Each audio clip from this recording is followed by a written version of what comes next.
আসসালামু আলাইকুম। ইতিহাস জানেন? তাহলে আজকে আমার এই চাচার কাছ থেকে ইতিহাস সম্বন্ধে জানে নেন। যারা এখনো ইতিহাস সম্বন্ধে ধারণা নাই তাদের জন্য আজকের এই ভিডিওটা সর্বোচ্চ পরিমাণ শেয়ার করে দিবেন। যে রহমান নিজেও তো সাহস করে না যে আমি স্বাধীনতা ঘোষণা করছি, একথা তো জিয়া রহমান নিজেও বলে নাই। এরা বিএনপিরা কেন বলে?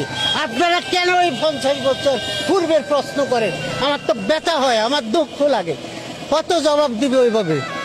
সবাই তো এই সমস্ত প্রশ্ন করে, নতুন প্রশ্ন করেন। দেশকে উন্নয়ন কিভাবে করা যায়, দেশের ঐক্যকে কিভাবে সাধন করা যায়। বঙ্গবন্ধু যেন, আমি হিমালয়ের বংশীবাদক বলবো না, কারণ মানুষগুলোকে অবমূল্যায়ন করা হবে, ইঁদুরের সাথে তুলনা করা হবে।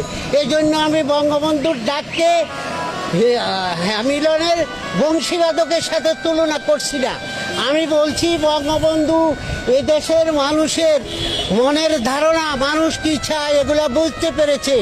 24 বছর রাজনীতি করে জেল খেটে তিনি এদেশের মানুষগুলোকে একাকার করেছেন, একাকার করে এক ডাক দিয়েছেন, 7ই মার্চ ভাষণ দিয়েছেন।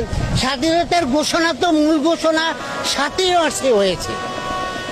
তারপরে 25শে মার্চ দিবাগত রাত্রে 12টার পরে তো 26শে মার্চ প্রথম প্রহরে বঙ্গবন্ধু শেখ মুজিবুর রহমান বন্দী হওয়ার আগে প্রথম প্রহরে বিডিআর, তখনকার বিডিআর বর্তমান বিজেপি, আপনারা তো জানেন, তাদের সাইকোলজিক্যাল মেশিনে সারা বাংলাদেশের আওয়ামী লীগের প্রেসিডেন্টের কাছে স্বাধীনতার ঘোষণা পাঠিয়েছিলেন।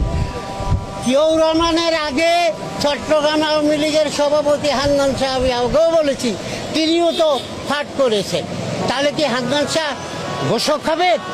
পাঠ করলে কোনো কিছুর মালিক হয়?